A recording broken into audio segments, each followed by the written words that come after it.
Hello student, welcome to our Mastura classes. आज मैं आपके लिए लेकर आई हूँ NCERT class 10th science chapter 10। जो हमारा चैप्टर 10 है वो क्या है? प्रकाश, परावर्तन तथा अपवर्तन। प्रकाश के परावर्तन और अपवर्तन के बारे में आज हम जानेंगे। हम इस संसार में अपने चारों ओर अनेक प्रकार की वस्तुएं देखते हैं, तथापि किसी अंधेरे कमरे में हम कुछ भी देखने में असमर्थ है। कमरे को प्रकाशित करने पर चीजें दिखलाई देने लगती है। वह क्या है जो वस्तुओं को दृश्यमान बनाता है? दिन के समय सूर्य का प्रकाश वस्तुओं को देखने में हमारी सहायता करता है। कोई वस्तु उस पर पड़ने वाले प्रकाश को परावर्तित करती है।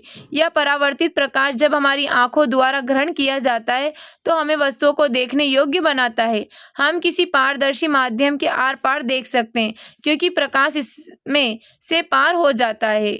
प्रकाश से संबंध अनेक सामान्यतः अद्भुत परिघटनाएं हैं, जैसे कि दर्पणों द्वारा प्रतिबिंब का बनना, तारों का टिमटिमाना, इंद्रधनुष के सुंदर रंग, किसी माध्यम द्वारा प्रकाश को मोड़ना आदि। प्रकाश के गुणों का अध्ययन इनके अन्वेषण में हमारी सहायता करेगा।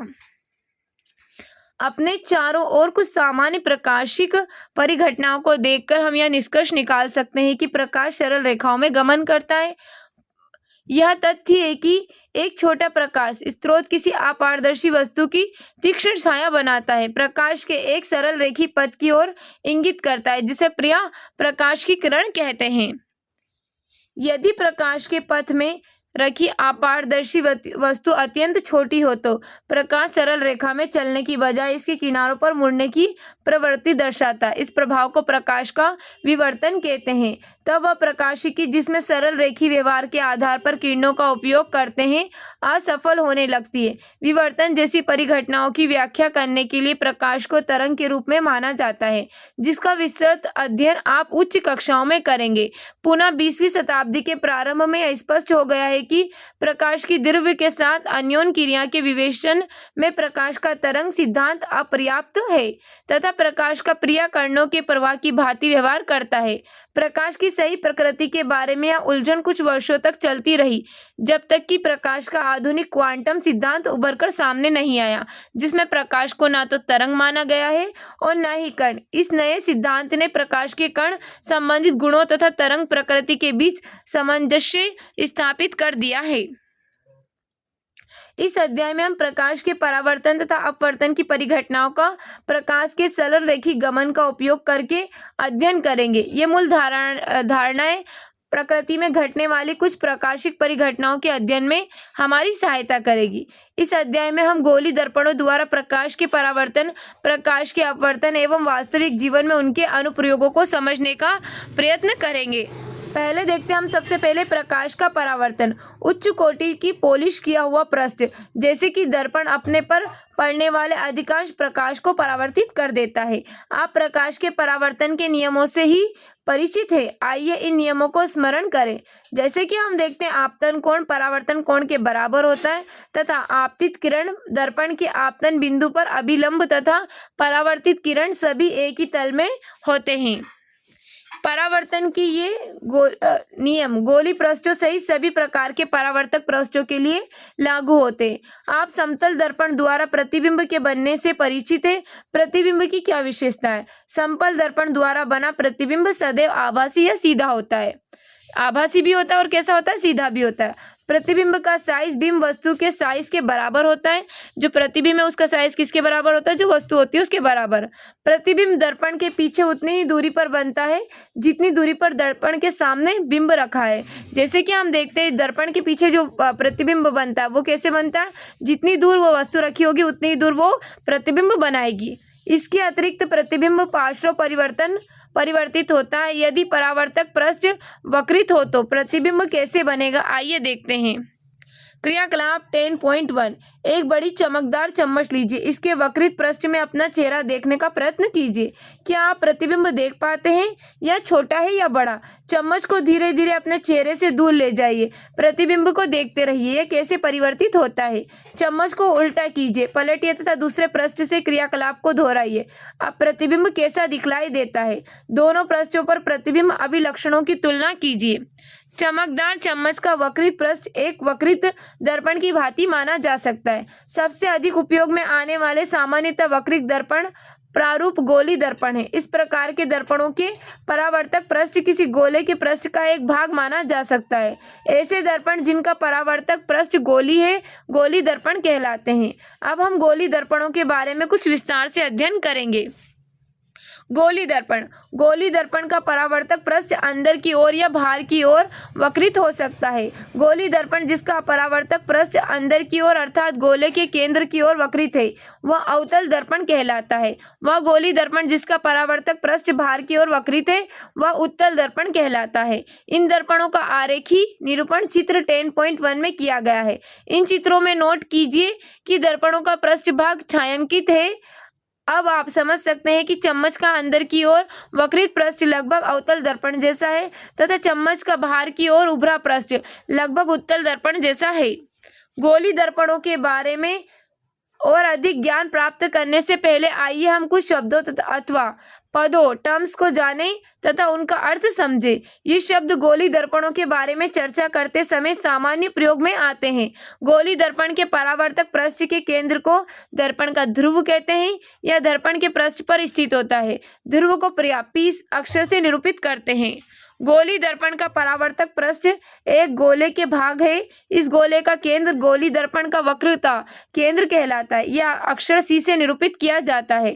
कृपया ध्यान दें कि वक्रता केंद्र दर्पण का भाग नहीं है। यह परावर्तक पृष्ठ के बाहर स्थित है। अवतल दर्पण का वक्रता केंद्र परावर्तक पृष्ठ के सामने स्थित होता है। तथापि उत्तल दर्पण में यह दर्पण के परावर्तक पृष्ठ के पीछे स्थित होता है। यह तथ्य आप चित्र 10.2a में तथा 10.2b में नोट कर सकते हैं। गोली दर्पण का परावर्तक पृष्ठ जिस गोले का भाग है, उसकी त्रिज्या दर्पण की वक्रता त्रिज्या कहलाती है। इसे अक्षर R से निरूपित किया जाता है। ध्यान दीजिए कि PC दूरी वक्रता त्रिज्या के बराबर है। गोली दर्पण के ध्रुव तथा वक्रता की त्रिज्या से गुजरने वाली एक सीधी रेखा की कल्पना कीजिए। इस रेखा को दर्पण का मुख्य अक्ष कहते हैं। याद कीजिए कि मुख्य अक्ष दर्पण के ध्रुव पर अभिलंब है। आइए दर्पण से संबंधित एक महत्वपूर्ण शब्द को इस क्रियाकलाप द्वारा समझते हैं। सबसे पहले हम चित्र देखते हैं। गोली दर्पण का आरेखी निरूपण छायांकित भाग परावर्तक नहीं है। जैसे कि हम यहाँ पर देख सकते हैं उत्तल दर्पण या अवतल दर्पण और ये उत्तल दर्पण को हम यहाँ पर देख सकते हैं। क्रियाकलाप 10.2 चेतावनी सूर्य की ओर या दर्पण द्वारा परावर्तित सूर्य के प्रकाश की ओर सीधा मत देखिए, यह आपकी आंखों को क्षतिग्रस्त कर सकता है। एक अवतल दर्पण को अपने हाथ में पकड़िए तथा इसके परावर्तक पृष्ठ को सूर्य की ओर कीजिए। दर्पण द्वारा परावर्तित प्रकाश को दर्पण के पास रखी एक कागज की शीट पर डालिए। कागज की शीट को धीरे धीरे आगे पीछे कीजिए जब तक कि आपको कागज की शीट पर प्रकाश का एक चमकदार तीक्ष्ण बिंदु प्राप्त न हो जाए। दर्पण तथा कागज को कुछ मिनट के लिए उसी स्थिति में पकड़े रखिए। आप क्या देखते हैं, ऐसा क्यों होता है? सर्वप्रथम कागज सुलगना प्रारंभ करता है और धुआं उठने लगता है। अंततः यह आग भी पकड़ सकता है। यह क्यों जलता है? सूर्य से आने वाला प्रकाश दर्पण के द्वारा एक तीक्ष्ण चमकदार बिंदु के रूप में अभिकेंद्रित होता है। वास्तव में कागज की शीट पर प्रकाश का यह बिंदु सूर्य का प्रतिबिंब है। यह बिंदु अवतल दर्पण का फोकस है। सूर्य के प्रकाश के संकेंद्रण से उत्पन्न ऊष्मा के कारण कागज जलता है। दर्पण की स्थिति से इस प्रतिबिंब की दूरी दर्पण की फोकस दूरी का संयुक्त मान है। आइए इस प्रेक्षण को एक किरण आरेख से समझने का प्रयत्न करते हैं। चित्र 10.2a को ध्यानपूर्वक देखिए। अवतल दर्पण मुख्य अक्ष के समांतर कुछ किरणें आपतित हो रही है। परावर्तित किरणों का प्रेक्षण कीजिए। वे सभी दर्पण के मुख्य अक्ष के बिंदु पर मिल रही है। प्रतिच्छेदी या बिंदु अवतल दर्पण का मुख्य फोकस कहलाता है। जैसे कि हम यहाँ पर देख सकते हैं, ये क्या है, यहाँ पर फोकस का मुख्य बिंदु कहलाता है। अब आगे हम देखते हैं इसका। इसी प्रकार चित्र 10.2 को ध्यानपूर्वक देखिए। उत्तल दर्पण द्वारा मुख्य अक्ष के समांतर किरणें किस प्रकार परावर्तित होती है? परावर्तित किरणें मुख्य अक्ष पर एक बिंदु से आती हुई प्रतीत होती है। यह बिंदु उत्तल दर्पण का मुख्य फोकस कहलाता है। जैसे कि हम यहाँ पर इसको देख सकते हैं। मुख्य फोकस को अक्षर F द्वारा निरूपित किया जाता है। गोली दर्पण के ध्रुव तथा मुख्य फोकस के बीच की दूरी फोकस दूरी कहलाती है। इसे अक्षर F द्वारा निरूपित किया जाता है। उसे कैपिटल F से निरूपित करते हैं फोकस को, और इसको किससे किया जाता है, दूरी को, फोकस दूरी को स्मॉल f से। गोली दर्पण का परावर्तक पृष्ठ अधिकांशतः गोली ही होता है। इस पृष्ठ की एक वृत्ताकार सीमा रेखा होती है। गोली दर्पण के परावर्तक पृष्ठ की इस वृत्ताकार सीमा रेखा का व्यास दर्पण का द्वारक कहलाता है। चित्र 10.2 में दूरी mn द्वारक को निरूपित करती है। अपने विवेचन में हम केवल उन्हीं गोली दर्पणों पर विचार करेंगे जिनका द्वारक इनकी वक्रता त्रिज्या से बहुत छोटा है। क्या गोली दर्पण की वक्रता त्रिज्या r तथा फोकस दूरी f के बीच कोई संबंध है? छोटे द्वारक के गोली दर्पणों के लिए वक्रता त्रिज्या फोकस दूरी से दुगनी होती है। हम इस संबंध को r = 2f द्वारा व्यक्त कर सकते हैं। यह दर्शाता है कि किसी गोली दर्पण का मुख्य फोकस उसके ध्रुव तथा वक्रता केंद्र को मिलने वाली रेखा का मध्य बिंदु होता है। जैसा कि हम यहाँ पर देख सकते हैं, ये हमको दिखाया गया है। यहाँ पर ये F फोकस बिंदु है इसका यहाँ पर, और इसका फोकस बिंदु F यहाँ पर दिखाई दे रहा है, और इसकी त्रिज्या से R से निरूपित की गई है। तो अब हम आगे देखते हैं। गोली दर्पणों द्वारा प्रतिबिंब बनना। आप समतल दर्पणों द्वारा प्रतिबिंब बनने के बारे में अध्ययन कर चुके हैं। आप उनके द्वारा बनाए गए प्रतिबिंबों के प्रकृति, स्थिति तथा आपेक्षिक साइज के बारे में भी जानते हैं। गोली दर्पणों द्वारा बने प्रतिबिंब कैसे होते हैं? किसी अवतल दर्पण द्वारा बिंब की विभिन्न स्थितियों के लिए बने प्रतिबिंबों की स्थिति का निर्धारण हम किस प्रकार कर सकते हैं? यह प्रतिबिंब वास्तविक है अथवा आभासी? क्या वे आवर्धित हैं, छोटे हैं या समान साइज के हैं? हम क्रियाकलाप द्वारा इसका अन्वेषण करेंगे। क्रियाकलाप 10.3। आप अवतल दर्पण की फोकस दूरी ज्ञात करने की विधि पहले ही सीख चुके हैं। क्रियाकलाप 10.2 में आपने देखा कि आपको कागज पर मिला प्रकाश का तीक्ष्ण चमकदार बिंदु वास्तव में सूर्य का प्रतिबिंब है। यह अत्यंत छोटा, वास्तविक तथा उल्टा है। दर्पण से इस प्रतिबिंब की दूरी मापकर अपने अवतल दर्पण की लगभग फोकस दूरी ज्ञात की थी। एक अवतल दर्पण लीजिए, ऊपर वर्णित विधि से इसकी सन्निकट फोकस दूरी ज्ञात कीजिए। फोकस दूरी का मान नोट कीजिए। आप किसी दूरस्थ वस्तु का प्रतिबिंब एक कागज की शीट पर प्राप्त करके भी फोकस दूरी ज्ञात कर सकते हैं। मेज पर चौक से एक लाइन बनाइए। अवतल दर्पण को एक स्टैंड पर रखिए। स्टैंड को लाइन पर इस प्रकार रखिए कि दर्पण का ध्रुव इस लाइन पर स्थित हो। चौक से पहली लाइन के समांतर और इसके आगे दो लाइनें इस प्रकार खींचे कि किन्हीं दो उत्तरोत्तर लाइनों के बीच की दूरी दर्पण की फोकस दूरी के बराबर हो। ये लाइनें अब क्रमशः बिंदुओं P, F तथा C की स्थितियों के तदनुरूपी होगी। याद रखिए, छोटे द्वारक के गोली दर्पण के लिए फोकस F ध्रुव P तथा वक्रता केंद्र C को मिलाने वाली रेखा के मध्य बिंदु पर स्थित होता है। एक चमकीला बिंब जैसे एक जलती हुई मोमबत्ती C से बहुत दूर किसी स्थिति पर रखिए। एक कागज का पर्दा रखिए तथा इसको दर्पण के सामने आगे पीछे तब तक खिसकाइए जब तक कि आपको इस पर मोमबत्ती की लौ का तीक्ष्ण तथा चमकीला प्रतिबिंब प्राप्त न हो जाए। प्रतिबिंब को ध्यानपूर्वक देखिए। इसकी प्रकृति, स्थिति तथा बिंब के साइज के सापेक्ष इसका आपेक्षिक साइज नोट कीजिए। इस क्रियाकलाप को मोमबत्ती की निम्न स्थितियों के लिए दोहराइए। A C से थोड़ी दूर पर, B C पर और C F तथा C के बीच में, D F पर तथा E P और F के बीच। इनमें से एक स्थिति में आप पर्दे पर प्रतिबिंब प्राप्त नहीं कर पाएंगे। इस अवस्था में बिंब की स्थिति को अभी निर्धारित कीजिए। तब इसके आभासी प्रतिबिंब को सीधे दर्पण पर देखिए। अपने प्रेक्षणों को नोट कीजिए तथा सारणीबद्ध कीजिए। उपरोक्त क्रियाकलाप में आप देखेंगे कि अवतल दर्पण द्वारा बने प्रतिबिंब की प्रकृति, स्थिति तथा साइज बिंदु P, F तथा C के सापेक्ष बिंब की स्थिति पर निर्भर करते हैं। बिंब की कुछ स्थितियों के लिए बनने वाला प्रतिबिंब वास्तविक है। बिंब की कुछ दूसरी स्थितियों के लिए यह आभासी होता है। बिंब की स्थिति के अनुसार ही प्रतिबिंब आवर्धित, छोटा या समान साइज का होता है। इन प्रेक्षणों का संक्षिप्त विवरण अपने आपके निर्देशन के लिए सारणी 10.1 में दिया गया है। अब हम यहाँ पर देख सकते हैं सारणी को। किसी अवतल दर्पण द्वारा बिंब की विभिन्न स्थितियों के लिए बने प्रतिबिंब, बिंब की स्थिति, प्रतिबिंब की स्थिति, प्रतिबिंब का साइज और प्रतिबिंब की प्रकृति।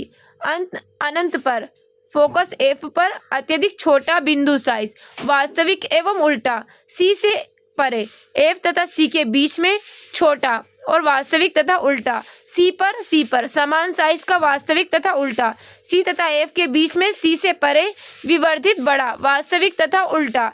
एफ पर जो बनता है अनंत पर अत्यधिक विवर्धित वास्तविक तथा उल्टा। पी तथा एफ के बीच में दर्पण के पीछे विवर्धित बड़ा आभासी तथा सीधा। किरण आरेखों का उपयोग करके गोली दर्पणों द्वारा बने प्रतिबिंब का निरूपण कीजिए। गोली दर्पणों द्वारा प्रतिबिंबों के बनने के अध्ययन हम किरण आरेख खींच कर भी कर सकते हैं। गोली दर्पण के सामने रखे एक सीमित साइज के विस्तारित बिंब पर विचार कीजिए। इस बिंब का प्रत्येक छोटा भाग एक बिंदु बिंब की भांति कार्य करता है। इन बिंदुओं में प्रत्येक से अनंत किरणें उत्पन्न होती है।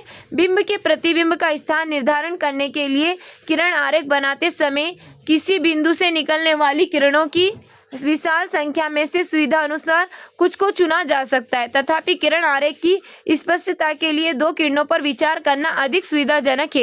ये किरणें ऐसी हो कि दर्पण से परावर्तन के पश्चात उनकी दिशाओं को जानना आसान हो।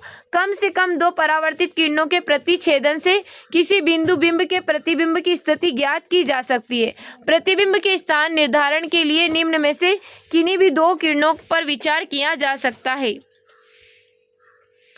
पहला, दर्पण के मुख्य अक्ष के समांतर प्रकाश किरण परावर्तन के पश्चात अवतल दर्पण के मुख्य फोकस से गुजरेगी अथवा दर्पण उत्तल दर्पण के मुख्य फोकस के अपसरित होती प्रतीत होगी। चित्र 10.3 ए में एवं बी में दर्शाया गया है। अवतल दर्पण के मुख्य फोकस से गुजरने वाली किरण अथवा उत्तल दर्पण के मुख्य फोकस की ओर निर्देशित किरण परावर्तन के पश्चात मुख्य अक्ष के समांतर निकलेगी। इसे 10.4 ए तथा 10.4 बी में दर्शाया गया। जैसे कि हम यहाँ पर देख सकते हैं 10.3 ए में यहाँ पर क्या बताया गया है हमको, जो प्रकाश की किरण है वो परावर्तित पश्चात अवतल दर्पण के मुख्य फोकस से गुजरती है। ये रहा इसका फोकस जहाँ यहाँ पर परावर्तन होता है, फिर ये कहाँ से गुजरती है, मुख्य फोकस से गुजरती है। और यहाँ पर हम इसको यहाँ पर भी देख सकते हैं,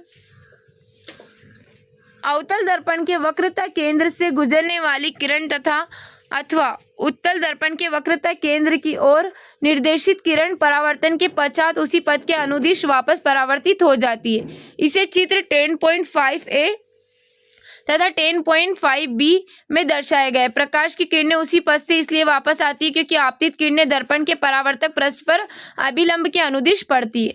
अब जैसे कि हम यहाँ पर देख सकते हैं, हमें चित्र में दिखाया गया है कि यहाँ से क्या होती है, आपतित होकर यहाँ से परावर्तित हो जाती है। इसको हम देख सकते हैं। अब आगे हमें यहाँ पर 10.5 में दिखाया गया है, जिस बिंदु से आती है वहीं से परावर्तित हो जाती है। अवतल दर्पण चित्र 10.6 ए अथवा उत्तल दर्पण 10.6 बी के बिंदु पी दर्पण का ध्रुव की ओर मुख्य अक्ष के तिर्यक दिशा में आपतित किरण तिर्यक दिशा में ही परावर्तित होती है। आपतित तथा परावर्तित किरणें आपतन बिंदु पी पर मुख्य अक्ष के समांतर कोण बनाते हुए परावर्तन के नियमों का पालन करती है। याद रखिए कि उपरोक्त सभी स्थितियों में परावर्तन के नियमों का पालन होता है। आपतन बिंदु पर आपतित किरण इस प्रकार परावर्तित होती है कि परावर्तन कोण का मान सदैव आपतन कोण के मान के बराबर होता है। जैसे कि हम यहाँ पर देख सकते हैं, परावर्तन कोण और आपतन कोण का मान क्या होता है, सदैव बराबर होता है।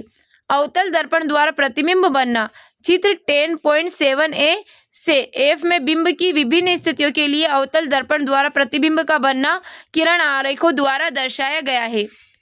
क्रियाकलाप 10.4 सारणी 10.1 में दर्शाई गई बिंब की प्रत्येक स्थिति के लिए स्वच्छ आरेख खींचिए। प्रतिबिंब का स्थान निर्धारित करने के लिए आप पूर्व अनुच्छेद में वर्णित कोई दो किरणें ले सकते हैं। अपने चित्रों की तुलना चित्र 10.7 में दिए गए चित्रों से कीजिए। प्रत्येक दशा में बनने वाले प्रतिबिंब की प्रकृति, स्थिति तथा अपेक्षित साइज का वर्णन कीजिए। अपने परिणामों को सुविधाजनक प्रारूप में सारणीबद्ध कीजिए। जैसे कि हम यहाँ पर देख सकते हैं 10.7 में हमको यहाँ पर कुछ चित्र दिखाए गए हैं। ये कैसा चित्र दिखाई दे रहा है हमको, अनंत पर रहेगा यहाँ पर। ये फिर हम यहाँ पर इस चित्र को देख सकते हैं।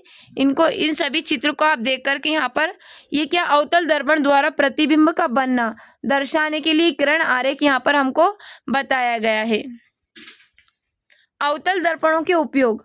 अवतल दर्पणों का उपयोग सामान्यतः टॉर्च, सर्च लाइट तथा वाहनों के अग्र दीपों या हेडलाइट्स में प्रकाश का शक्तिशाली समांतर किरण पुंज प्राप्त करने के लिए किया जाता है। इन्हें प्रिय चेहरे का बड़ा प्रतिबिंब देखने के लिए शेविंग दर्पणों सेविंग मिरर्स के रूप में उपयोग करते हैं।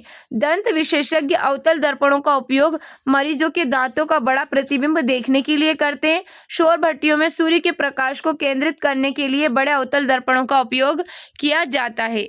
उत्तल दर्पण द्वारा प्रतिबिंब बनना। हमने अवतल दर्पण द्वारा प्रतिबिंब बनने के बारे में अध्ययन किया है। अब हम उत्तल दर्पण द्वारा प्रतिबिंब बनने के बारे में अध्ययन करेंगे। क्रियाकलाप 10.5 कोई उत्तल दर्पण लीजिए, इसे एक हाथ में पकड़िए, दूसरे हाथ में एक सीधी खड़ी पेंसिल पकड़िए, दर्पण में पेंसिल का प्रतिबिंब देखिए। प्रतिबिंब सीधा है या उल्टा? क्या यह छोटा है अथवा विवर्धित बड़ा है?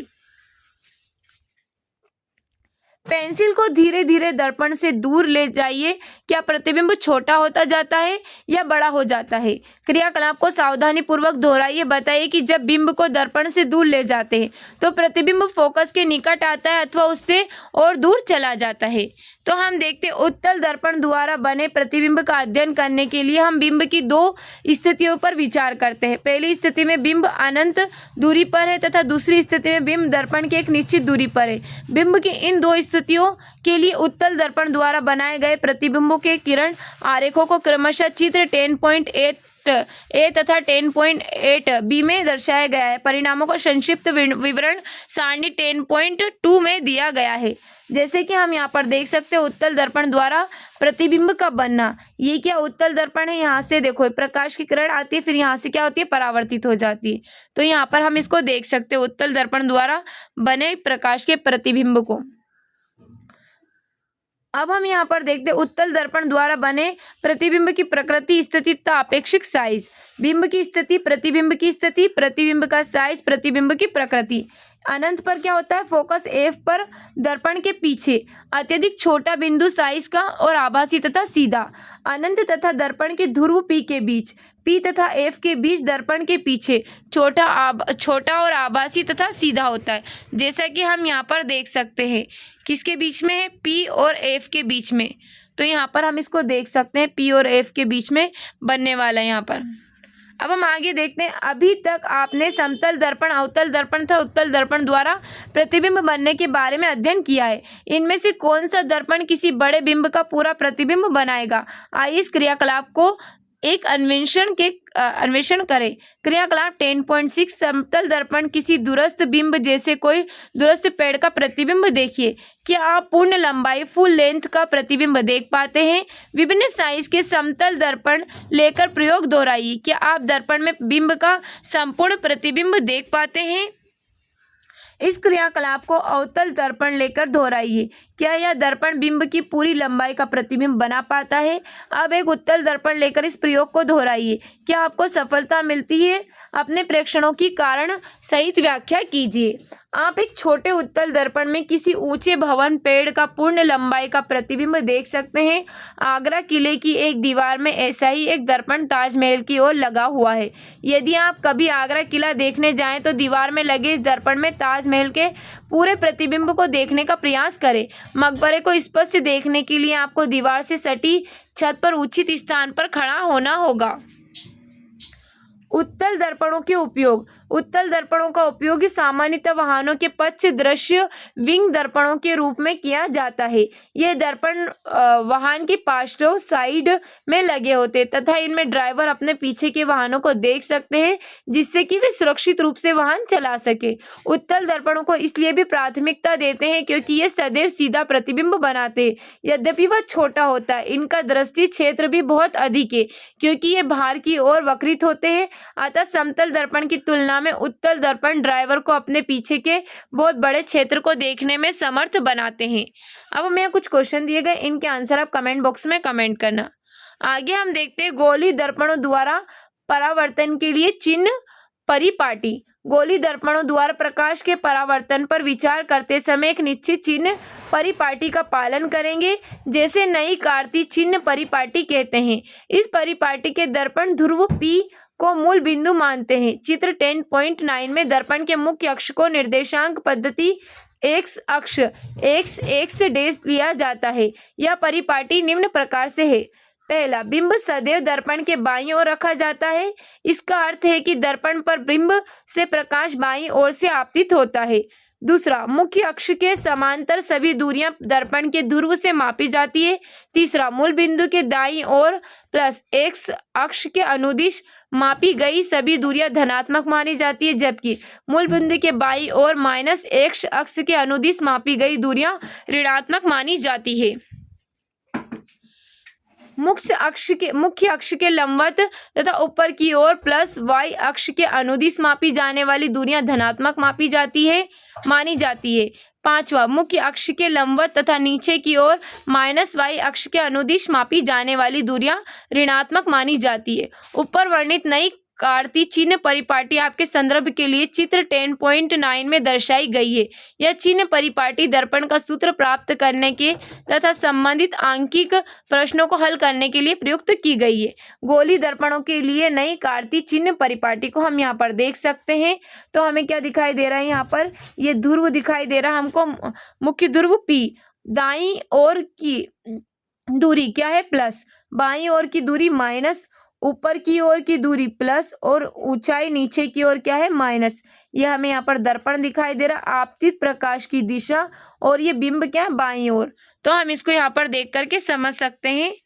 गोली दर्पणों के लिए अब हमें देखेंगे दर्पण सूत्र तथा आवर्धन के बारे में। गोली दर्पण में इसके ध्रुव से बिंब दूरी u कहलाती है। दर्पण के ध्रुव से प्रतिबिंब की दूरी प्रतिबिंब दूरी v कहलाती है। आपको पहले ही ज्ञात होगा कि ध्रुव से फोकस दूरी f कहलाती है। इन तीनों राशियों के बीच एक संबंध है जिसे दर्पण सूत्र द्वारा प्रस्तुत किया जाता है। इस सूत्र को निम्न प्रकार से व्यक्त करते हैं, जैसा कि हम यहाँ पर देख सकते हैं 1/v plus 1/u is equal to 1/f।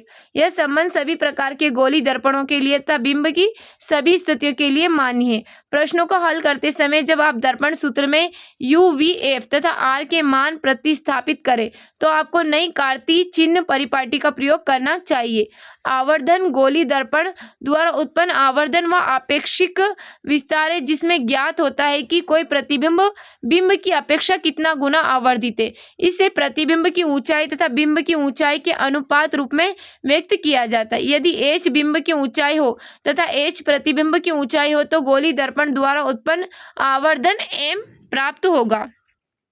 जैसे कि हम यहाँ पर देख सकते हैं m इज इक्वल टू प्रतिबिंब की ऊंचाई h डेज और यहाँ पर बिंब की ऊंचाई m is equal to h dash by h।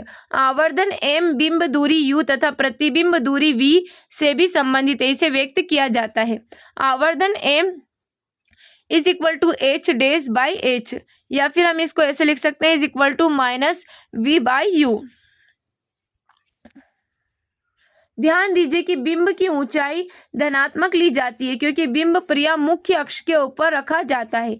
आभासी प्रतिबिंबों के लिए बिंब की ऊंचाई धनात्मक लेनी चाहिए, तथापि वास्तविक प्रतिबिंबों के लिए इसे ऋणात्मक लेना चाहिए। आवर्धन के मान में ऋणात्मक चिन्ह से ज्ञात होता है कि प्रतिबिंब वास्तविक है। आवर्धन के मान में धनात्मक चिन्ह बताता है कि प्रतिबिंब आभासी है। उदाहरण 10.1 किसी ऑटोमोबाइल में पीछे का दृश्य देखने के लिए उपयोग होने वाले उत्तल दर्पण की वक्रता त्रिज्या कितनी है 3.00 m है। यदि एक बस इस दर्पण से 5.00 m की दूरी पर स्थित है तो प्रतिबिंब की स्थिति प्रकृति तथा साइज ज्ञात कीजिए। तो हम यहाँ पर देखते हैं हल। वक्रता त्रिज्या r कितनी दे रखी है प्लस 3.00 m, बिंब की दूरी u is equal to minus 5.00 m, प्रतिबिंब दूरी म्यू हमको ज्ञात करना है, v प्रतिबिंब की ऊंचाई h डैश हमको ज्ञात करना है, फोकस दूरी f is equal to r/2। तो हम यहाँ पर देख सकते हैं प्लस r/2 करेंगे हम तो 3.00 m/2 करेंगे तो क्या आएगा हमारा प्लस 1.50 m, क्योंकि उत्तल दर्पण का मुख्य फोकस दर्पण के पीछे है। अब हम यहाँ पर देखते हैं 1/v plus 1/u is equal to 1/f।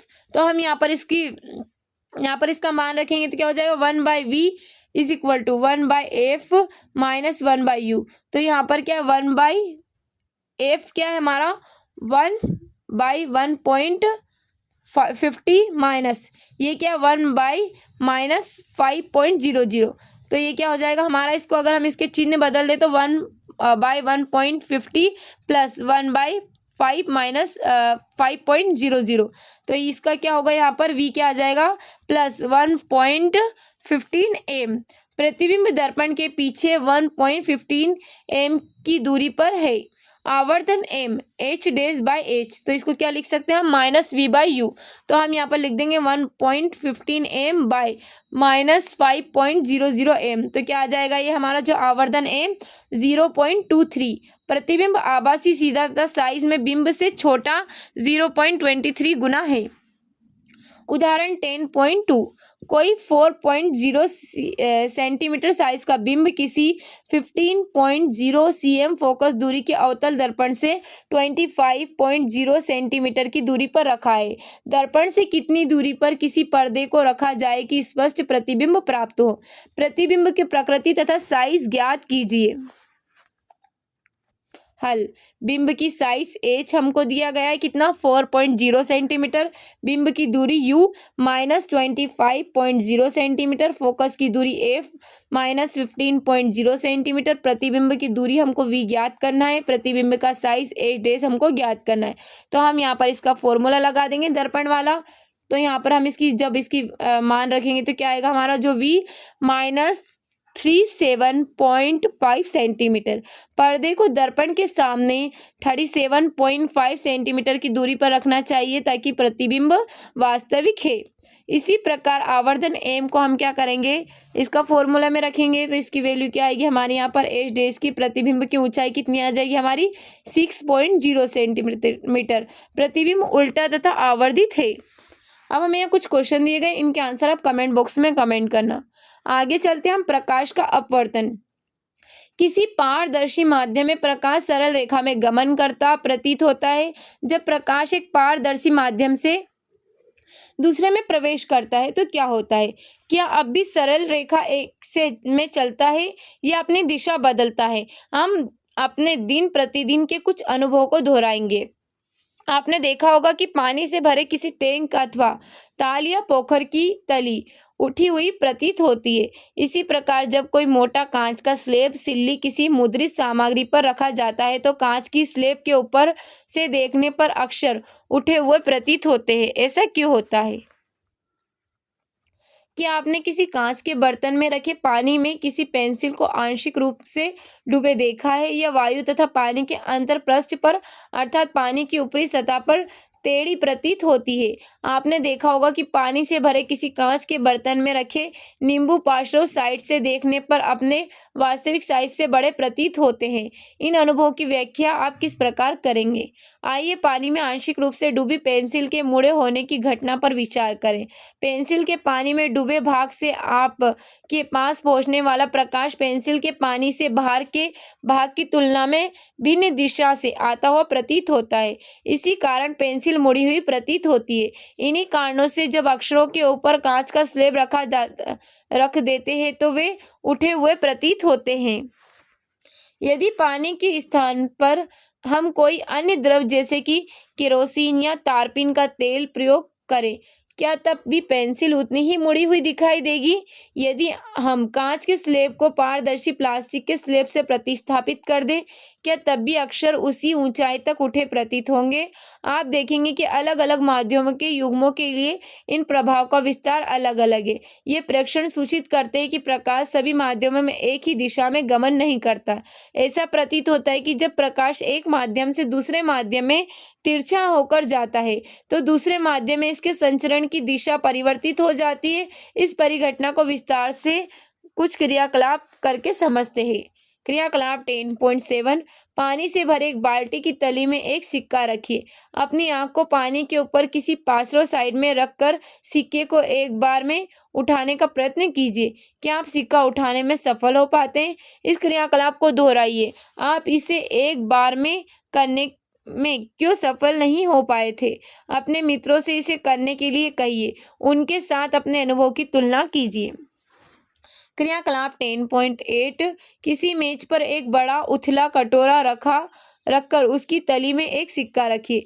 कटोरे से धीरे धीरे दूर हटिए। जब सिक्का ठीक दिखाई देना बंद हो जाए तो रुक जाइए। अपने मित्र से सिक्के को विक्षुब्ध किए बगैर कटोरे में पानी डालने को कहिए। अपनी स्थिति से सिक्के को देखते रहिए। क्या सिक्का उसी स्थिति से पुनः दिखाई देने लगता है?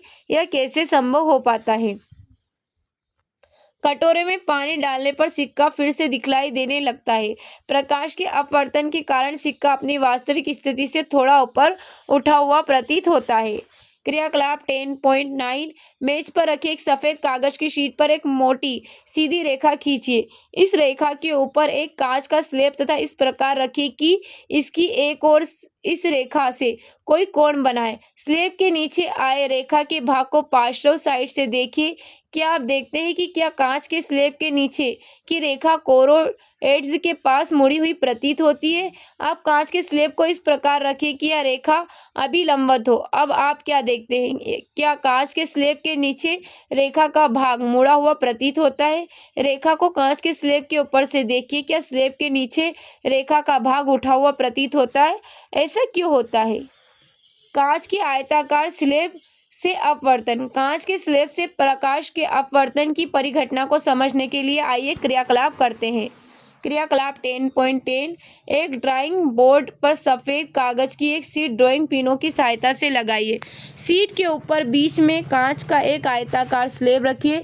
पेंसिल से स्लैब की रूपरेखा खींचिए। इस रूपरेखा का नाम ABCD रखते हैं। 4 एक समान ओल पिन लीजिए। 2 पिनें मान लीजिए E तथा F ऊर्ध्वाधरता इस प्रकार लगाइए कि पिनों को मिलने वाली रेखा कोण AB से कोई कोण बनाती हुई हो। पिन E तथा F प्रतिबिंब को विपरीत फलक से देखिए। दूसरी 2 पिनों मानो G तथा H को इस प्रकार लगाइए कि ये पिनें E तथा F के प्रतिबिंब एक सीधी रेखा में स्थित हो। पिनों तथा स्लैब को हटाइए। पिनों E तथा F की नोकों टिप की स्थितियों को मिलाइए तथा इस रेखा को AB तक बढ़ाइए। मान लीजिए EF AB से बिंदु O पर मिलती है। इसी प्रकार पिनों G तथा H की नोकों की स्थितियों को मिलाइए तथा इस रेखा को कोण CD तक बढ़ाइए। मान लीजिए HG CD से O पर मिलती है। O तथा O' को मिलाइए। EF को भी P तक बढ़ाइए जैसा कि चित्र 10.10 में बिंदुकित रेखा द्वारा दर्शाया गया है। अब हम देखते हैं इस क्रियाकलाप में आप नोट करेंगे कि प्रकाश किरण अपनी दिशा बिंदु O तथा O' पर परावर्तित की है।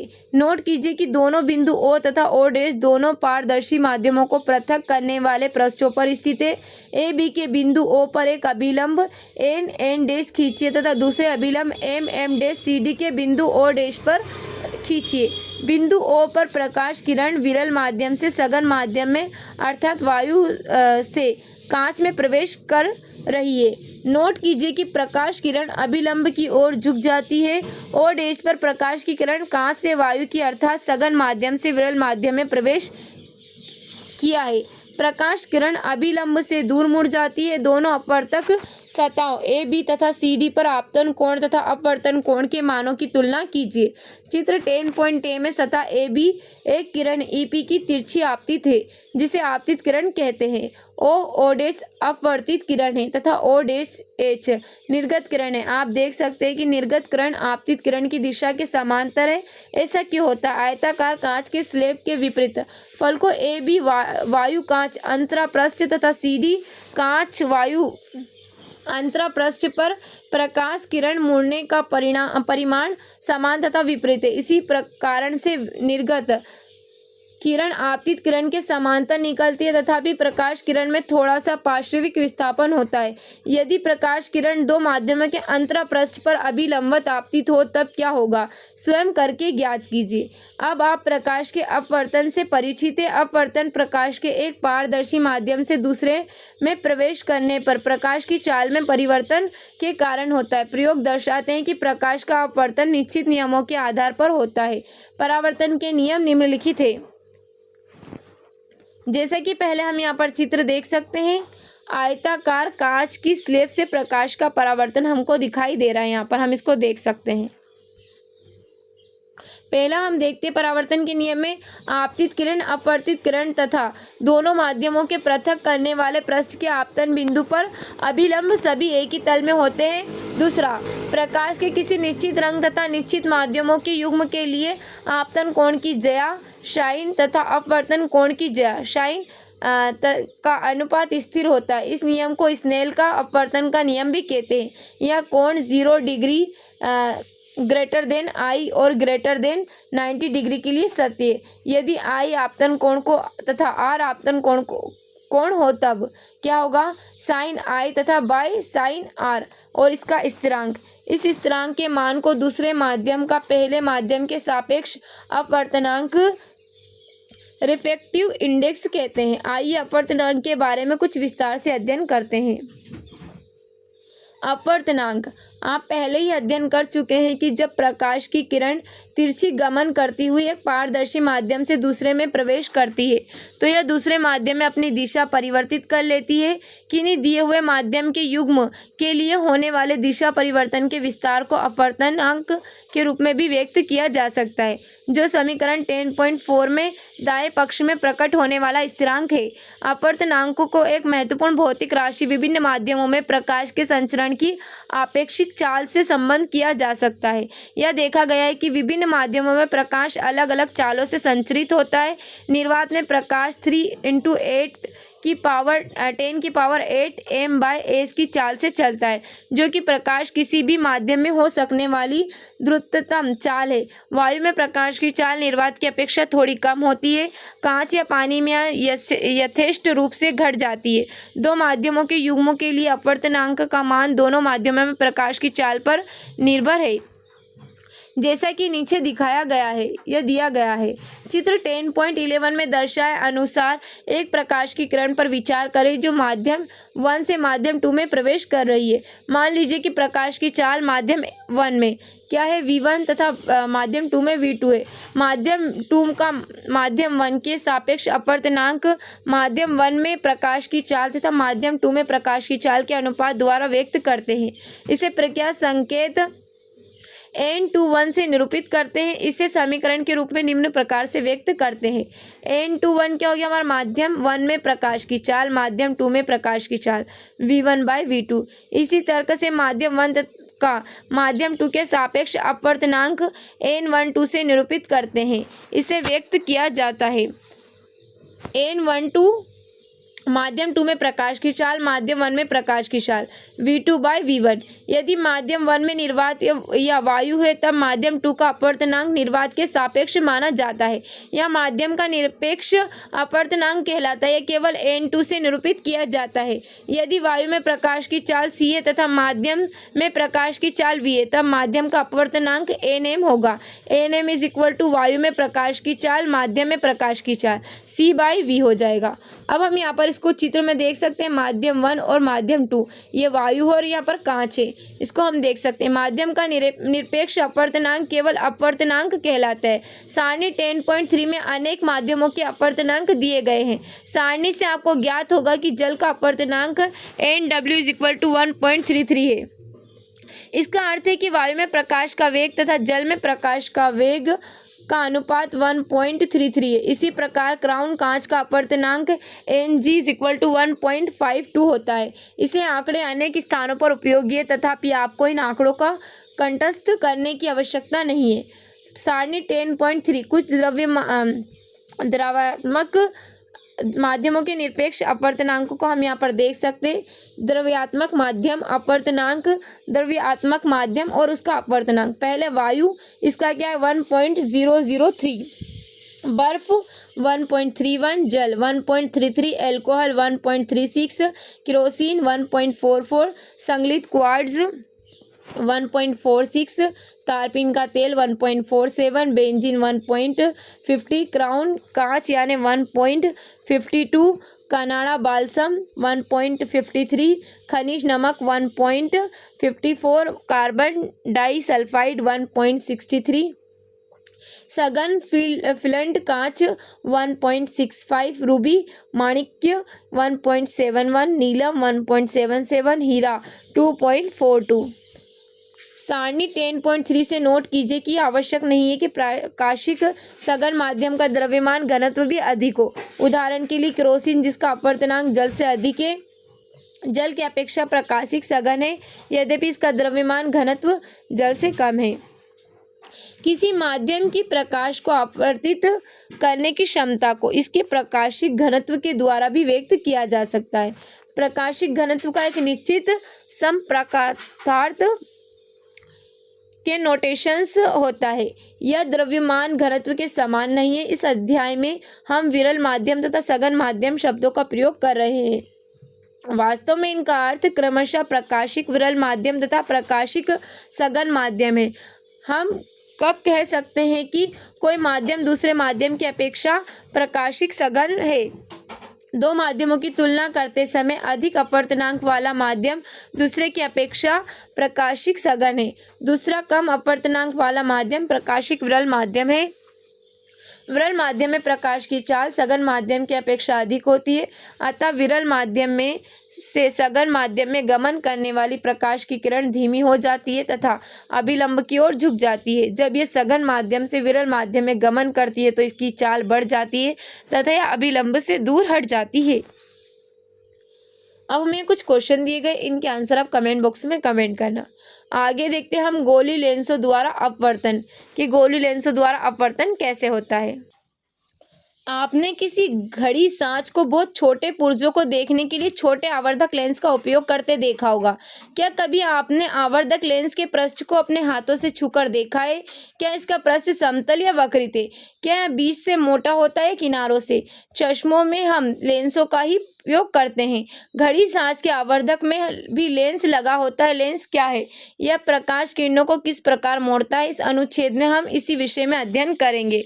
दो पृष्ठों से घिरा हुआ कोई पारदर्शी माध्यम जिसका एक या दोनों पृष्ठ गोली हो लेंस कहलाता है। इसका अर्थ यह है कि लेंस का कम से कम एक पृष्ठ गोली होता है। ऐसे लेंसों में दूसरा पृष्ठ समतल हो सकता है। किसी लेंस में बाहर की ओर उभरे दो गोली पृष्ठ हो सकते हैं। ऐसे लेंस को द्विउत्तल लेंस कहते हैं। इसे केवल उत्तल लेंस भी कहते हैं। यह किनारों की अपेक्षा बीच से मोटा होता है। उत्तल लेंस प्रकाश की किरणों चित्र 10.12a में दर्शाए अनुसार अभिसारित करता है, इसलिए उत्तल लेंस को अभिसारी लेंस भी कहते हैं, जैसा कि हम यहाँ पर देख सकते हैं। इसी प्रकार एक द्विअवतल लेंस अंदर की ओर वक्रित दो गोली पृष्ठों से घिरा होता है।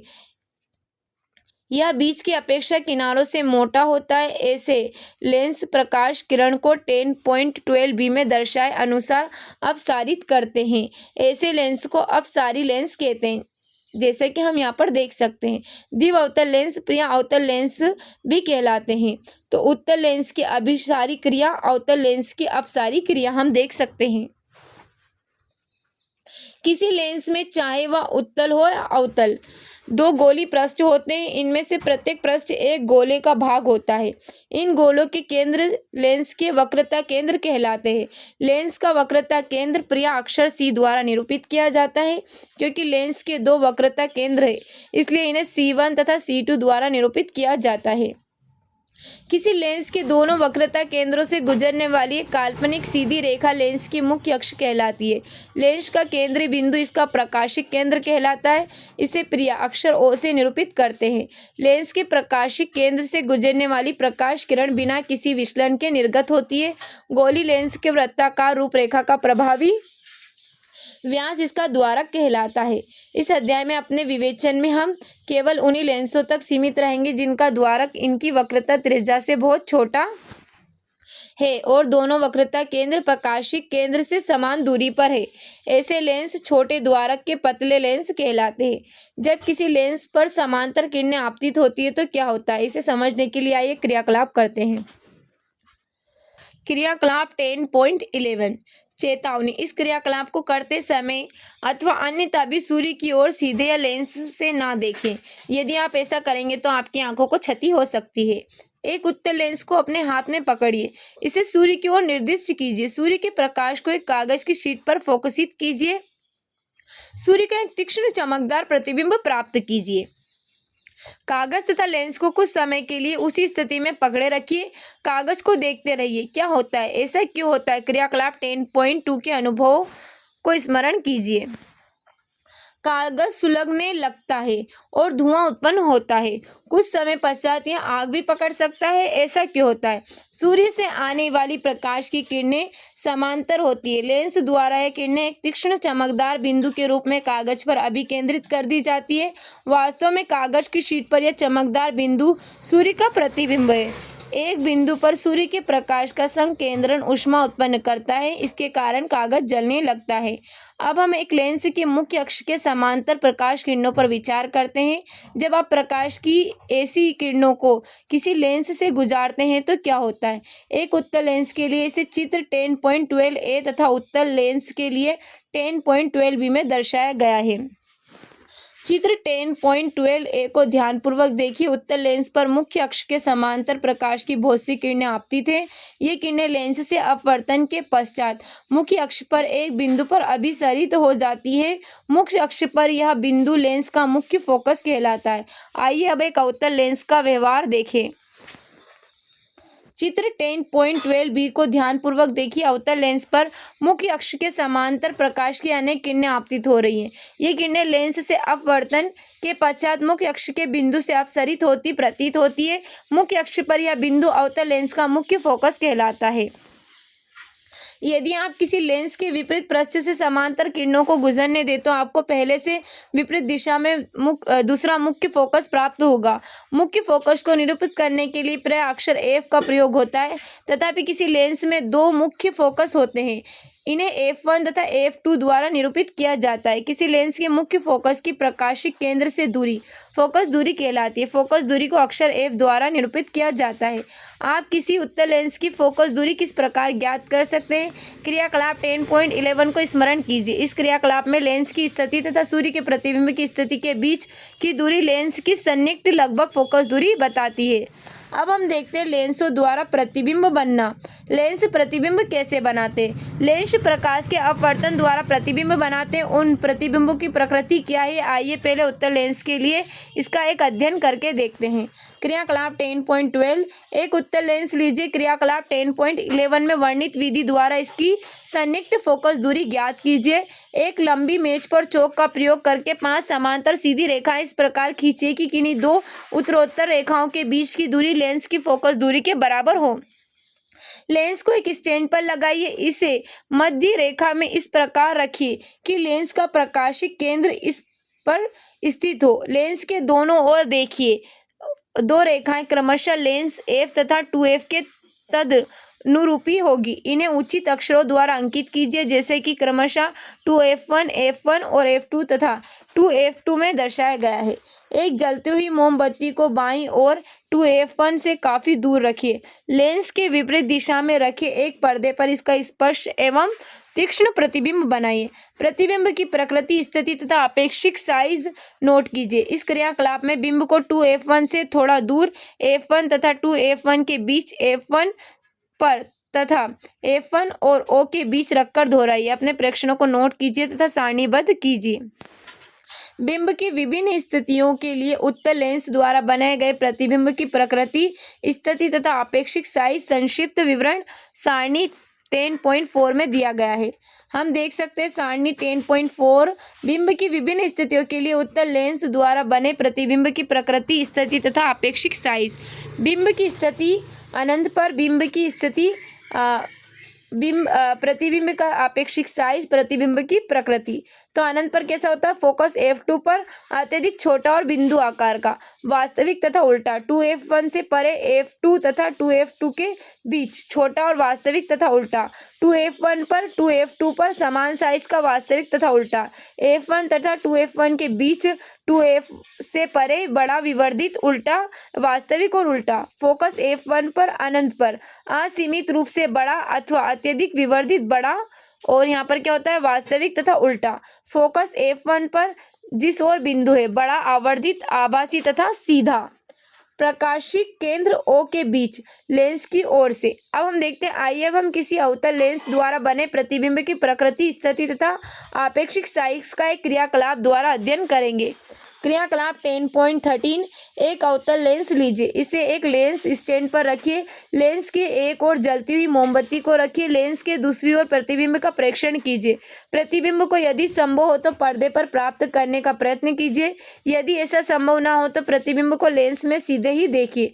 प्रतिबिंब की प्रकृति, आपेक्षिक साइज तथा सन्निहित स्थिति नोट कीजिए। मोमबत्ती को लेंस से दूर ले जाइए। प्रतिबिंब की साइज में परिवर्तन नोट कीजिए।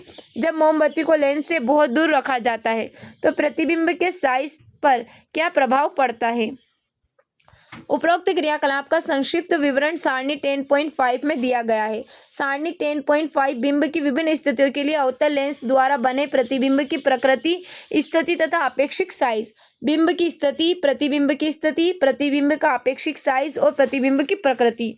अनंत पर क्या होता है? फोकस F1 पर अत्यधिक छोटा बिंदु आकार का और आभासी तथा सीधा। अनंत तथा लेंस के प्रकाशिक केंद्र O के बीच फोकस F1 तथा प्रकाशित केंद्र O के बीच में कैसा होता है? इसका साइज छोटा और एक प्रतिबिंब कैसा बनता है? आभासी तथा सीधा। इस क्रियाकलाप से आप निष्कर्ष निकालते हैं कि अवतल लेंस सदैव एक आभासी, सीधा तथा छोटा प्रतिबिंब बनाएगा, चाहे वह बिंब कहीं भी स्थित हो। अब देखते हैं हम किरण आरेखों के उपयोग द्वारा लेंसों से प्रतिबिंब बनना। हम किरण आरेखों के उपयोग द्वारा लेंसों से प्रतिबिंबों के बनने को निरूपित कर सकते हैं। किरण आरेख लेंसों में बने प्रतिबिंबों की प्रकृति, स्थिति तथा अपेक्षिक साइज का अध्ययन करने में भी हमारी सहायता करेंगे। लेंसों में किरण आरेख बनाने के गोली दर्पणों की भांति हम निम्न से किन्हीं दो किरणों पर विचार कर सकते हैं। पहला, बिंब से मुख्य अक्ष के समांतर आने वाली कोई प्रकाश किरण उत्तल लेंस से अपवर्तन के पश्चात चित्र 10.13a में दर्शाए अनुसार लेंस की दूसरी ओर मुख्य फोकस से गुजरेगी। अवतल लेंस की स्थिति में प्रकाश किरण 10.13b में दर्शाए अनुसार लेंस के उसी ओर स्थित मुख्य फोकस से अपसरित होती हुई प्रतीत होगी, जैसा कि हम यहाँ पर देख सकते हैं और हम इसको यहाँ पर देख सकते हैं। ये हमको चित्र दिया गया A और B। अब मुख्य फोकस से गुजरने वाली प्रकाश किरण उत्तल लेंस से अपवर्तन के पश्चात मुख्य अक्ष के समांतर निर्गत होगी। इसे चित्र 10.14a में दर्शाया गया है, जैसा कि हम यहाँ पर देख सकते हैं। इसको यहाँ से निर्गत होगी। अवतल लेंस के मुख्य फोकस पर मिलती प्रतीत होने वाली प्रकाश किरण अपवर्तन के पश्चात मुख्य अक्ष के समांतर निर्गत होगी। इसे चित्र 10.14b के द्वारा दर्शाया गया है, जैसे कि हम यहाँ पर देख सकते हैं। अब हम देखते हैं लेंस के प्रकाशिक केंद्र से गुजरने वाली प्रकाश किरण अपवर्तन के पश्चात बिना किसी विचलन के निर्गत होती है। इसे चित्र 10.15a तथा 10.15b में दर्शाया गया है, जैसा कि हम यहाँ पर चित्र में देख सकते हैं। चित्र 10.16 में उत्तल लेंस द्वारा किसी बिंब की कुछ स्थितियों में प्रतिबिंब बनने को किरण आरेखों द्वारा दर्शाया गया है। चित्र 10.17 में अवतल लेंस द्वारा प्रतिबिंब की विभिन्न स्थितियों के प्रतिबिंब बनने को किरण आरेखों द्वारा दर्शाया गया है। तो हम यहाँ पर इसको देख सकते हैं, ये हमको दिखाया गया है।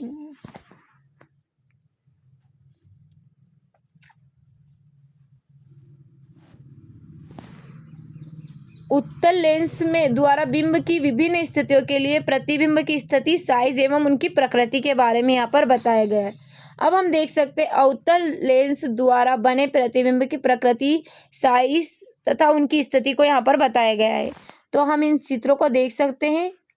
अब हम देखेंगे गोली लेंसों के लिए चिन्ह परिपाटी। लेंसों के लिए हम गोली दर्पण जैसी ही चिन्ह परिपाटी अपनाएंगे। दूरियों के चिन्हों के निर्धारण के लिए हम यहाँ भी उन्हीं नियमों को अपनाएंगे। केवल जहाँ दर्पणों में सभी दूरियाँ उनके ध्रुवों से नापी जाती थी, वह लेंसों में सभी माप उनके प्रकाशिक केंद्र से लिए जाते हैं। परिपाटी के अनुसार उत्तल लेंस की फोकस दूरी धनात्मक होती है, जबकि अवतल लेंस की फोकस दूरी ऋणात्मक होती है। आपको U, V तथा F बिंब ऊंचाई H तथा प्रतिबिंब ऊंचाई H डैश के मान उचित चिन्हों का चयन करने में सावधानी बरतनी चाहिए। अब हम देखते हैं लेंस सूत्र तथा आवर्धन। जिस प्रकार हमने गोली दर्पणों के लिए सूत्र ज्ञात किया था, उसी प्रकार गोली लेंसों के लिए भी सूत्र स्थापित किया गया है। यह सूत्र बिंब दूरी U, प्रतिबिंब दूरी V तथा फोकस दूरी F के बीच संबंध प्रदान करता है। लेंस सूत्र व्यक्त किया जाता है, क्या है 1/v - 1/u = 1/f। उपरोक्त लेंस सूत्र व्यापक है तथा किसी भी गोली लेंस के लिए सभी स्थितियों में मान्य है। लेंसों से संबंधित प्रश्नों को हल करने के लिए लेंस सूत्र में आंकिक मान प्रतिस्थापित करते समय विभिन्न राशियों उचित चिन्हों का ध्यान रखना चाहिए। आवर्धन, अब हम देखेंगे किसी लेंस द्वारा उत्पन्न आवर्धन किसी गोली दर्पण द्वारा उत्पन्न आवर्धन की ही भांति प्रतिबिंब की ऊंचाई तथा बिंब की ऊंचाई के अनुपात के रूप में परिभाषित किया जाता है। आवर्धन को अक्षर m द्वारा निरूपित किया जाता है यदि बिंब की ऊंचाई h हो तथा लेंस द्वारा बनाए गए प्रतिबिंब की ऊंचाई h डैश हो, तब लेंस द्वारा उत्पन्न आवर्धन प्राप्त होगा। m इज इक्वल टू प्रतिबिंब की ऊंचाई h डैश और बिंब की ऊंचाई h। लेंस द्वारा उत्पन्न आवर्धन बिंब की दूरी u तथा प्रतिबिंब की दूरी v से भी संबंधित है। इस संबंध को व्यक्त करते हैं जैसा कि हम यहाँ पर देख सकते हैं। आवर्धन m h dash by h और इज इक्वल टू क्या हो जाएगा v बाय u। उदाहरण के लिए हम देखते हैं किसी अवतल लेंस की फोकस दूरी कितनी है, यहाँ पर 15 सेंटीमीटर। बिंब लेंस की कितनी दूरी पर रखें कि इसके द्वारा बिंब का लेंस कितना 10 सेंटीमीटर दूरी पर प्रतिबिंब बने। लेंस द्वारा उत्पन्न आवर्धन भी ज्ञात कीजिए। तो अब हम यहाँ पर देख सकते हैं अवतल लेंस द्वारा सदैवी आभासी सीधा प्रतिबिंब उसी ओर बनता है जिस ओर बिंब रखा होता है। प्रतिबिंब की जो दूरी कितनी दे रखा है v, कितनी दे रखी है यहाँ पर -10 सेंटीमीटर। फोकस दूरी कितनी f धनात्मक 15 सेंटीमीटर और बिंब की दूरी u हमको ज्ञात करना है। तो क्या है, क्योंकि यहाँ पर क्या 1/v minus 1/u is equal to 1/f, तो हम क्या कर सकते हैं 1/u is equal to 1/v minus 1/f। तो हम यहाँ पर जब इसका मान रखेंगे तो क्या हो जाएगा, इसका मान 1/-30 या फिर क्या आ जाएगा u, इसकी जो दूरी आ जाएगी बिंब की वो कितनी आ जाएगी u बराबर -30 सेंटीमीटर। इसी प्रकार बिंब की दूरी 30 सेंटीमीटर है। आवर्धन क्या होगा m v बाय u, तो इसका क्या हो जाएगा यहाँ पर धनात्मक 0.33 m। जहाँ धनात्मक चिन्ह यह दर्शाता है कि प्रतिबिंब सीधा तथा आभासी है। प्रतिबिंब का साइज बिंब के साइज का 1/3 है। अब हम देखते हैं उदाहरण 10.4। कोई 2.0 सेंटीमीटर लंबा बिंब 10 सेंटीमीटर फोकस की दूरी के किसी उत्तल लेंस के मुख्य अक्ष के लंबवत रखा है। बिंब की लेंस से दूरी 15 सेंटीमीटर है। प्रतिबिंब की प्रकृति, स्थिति तथा साइज ज्ञात कीजिए, इसका आवर्धन भी ज्ञात कीजिए। तो हम यहाँ पर देख सकते हैं बिंब की ऊंचाई हमको दे रखी है h 2.0 सेंटीमीटर, फोकस दूरी f दे रखी है 10 सेंटीमीटर, बिंब की दूरी दे रखी है हमको -15 सेंटीमीटर, प्रतिबिंब की दूरी v हमको ज्ञात करना है, प्रतिबिंब की ऊंचाई h डैश भी हमको ज्ञात करना है। जो हमारा यहाँ पर इसका फॉर्मूला है, हम इसमें यहाँ पर इसका मान रख देंगे। तो u क्या आ जाएगा हमारा +30 सेंटीमीटर, यानी v का धनात्मक चिन्ह यह दर्शाता है कि प्रतिबिंब लेंस के प्रकाशिक केंद्र की दाईं ओर 30 सेंटीमीटर दूरी पर बनता है। प्रतिबिंब वास्तविक तथा उल्टा है। अब हम देखते हैं इसका आवर्धन क्या हो जाएगा यहाँ पर। तो इसको हम आवर्धन का मान इस सूत्र में रख देंगे तो क्या आ जाएगा -4.0 सेंटीमीटर। या m यहाँ पर क्या हो जाएगा -2 m तथा h डैश के ऋणात्मक चिन्ह यह दर्शाते कि उपरोक्त वर्णन के अनुसार प्रतिबिंब उल्टा तथा वास्तविक है। यह मुख्य अक्ष के नीचे बनता है। इस प्रकार एक वास्तविक उल्टा था 4.0 सेंटीमीटर लंबा प्रतिबिंब लेंस की दाईं ओर लेंस से 30 सेंटीमीटर दूरी पर बनता है। यह प्रतिबिंब दोगुना विवर्धित है। लेंस की क्षमता, आप जानते हैं कि किसी लेंस की प्रकाश किरणों को अभिसारित अथवा अपसारित लेंस की क्षमता, अब हम जानेंगे, आप जानते हैं कि किसी लेंस की प्रकाश किरणों को अभिसरित अथवा अपसरित करने की क्षमता उसकी फोकस दूरी पर निर्भर करती है। उदाहरण के लिए कम फोकस दूरी का एक उत्तल लेंस प्रकाश किरणों को बड़े कोण से मोड़कर उन्हें प्रकाशिक केंद्र के निकट फोकसित कर देता है। इसी प्रकार कम फोकस दूरी का एक अवतल लेंस अधिक फोकस दूरी के लेंस की अपेक्षा प्रकाश किरणों को अधिक अपसरित करता है। किसी लेंस द्वारा प्रकाश की किरणों को अभिसरण या अपसरण करने की मात्रा डिग्री को उसकी क्षमता के रूप में व्यक्त किया जाता है। इसे अक्षर P द्वारा निरूपित करते हैं। किसी a फोकस दूरी के लेंस की क्षमता क्या होगी, P P is equal to 1/f। Lens की क्षमता का एसआई मात्रक डायोप्टर है। इसे अक्षर D द्वारा दर्शाया जाता है। यदि f को मीटर में व्यक्त करें तो क्षमता को डायोप्टर में व्यक्त किया जाता है। इस प्रकार 1 डायोप्टर उस लेंस की क्षमता है जिसकी फोकस दूरी 1 मीटर हो। 1D इज इक्वल टू क्या हो जाएगा 1a-1। आप नोट कर सकते हैं कि उत्तल लेंस की क्षमता धनात्मक तथा अवतल लेंस की क्षमता ऋणात्मक होती है। चश्मा बनाने वाली संशोधित लेंस निर्धारित करते हैं तो उनकी क्षमता का उल्लेख करते हैं। मान लीजिए कि निर्धारित लेंस की क्षमता +2.0D है। इसका अर्थ है कि निर्धारित लेंस उत्तल है और उसकी फोकस दूरी +0.50 m है। इसी प्रकार -2.5D क्षमता के लेंस की फोकस दूरी -0.40 m है, तो यह लेंस अवतल होता है। अब हम देखते हैं अनेक प्रकाशिक यंत्रों में कई लेंस लगे होते हैं। उन्हें प्रतिबिंब को अधिक और आवर्धित तथा सुस्पष्ट बनाने के लिए संयोजित किया जाता है। इस प्रकार संपर्क में रखे लेंसों की कुल क्षमता P उन लेंसों की पृथक पृथक क्षमताओं P1, P2, P3 आदि का बीजगणितीय योग होती है। जैसे P is equal to P1 + P2 + P3 P+-- चश्मा बनाने वाले के लिए लेंसों की फोकस दूरी के स्थान पर क्षमताओं का उपयोग करना काफ़ी सुविधाजनक है। आंखें टेस्ट करते समय चश्मा बनाने वाले ज्ञात क्षमता वाले संशोधित लेंस के अनेक अलग अलग संयोजनों को संपर्क में रखकर चश्मों को टेस्ट करने वाले फ्रेम के अंदर रखता है। चश्मा बनाने वाला आवश्यक लेंस की क्षमता की गणना सरल बीजगणित योग के द्वारा कर लेता है। उदाहरण के लिए +2.0D तथा 0.25D क्षमता वाले लेंसों का संयोजन +2.25D क्षमता के एकल लेंस के तुल्य है। लेंसों की क्षमताओं की योज्यता के इस गुणधर्म का उपयोग एकल लेंस द्वारा बने प्रतिबिंब में कुछ दोषों को कम करने में किया जा सकता है। कई लेंसों को एक दूसरे के संपर्क में रखकर बनाए गए लेंस निकायों का उपयोग सामान्यतः कैमरों के लेंस तथा सूक्ष्मदर्शियों एवं दूरदर्शकों के लेंसों की डिजाइन में किया जाता है। यहाँ पे कुछ क्वेश्चन दिए गए, इन क्वेश्चंस के आंसर आप कमेंट बॉक्स में कमेंट करना। आगे देखते हैं आपने क्या सीखा।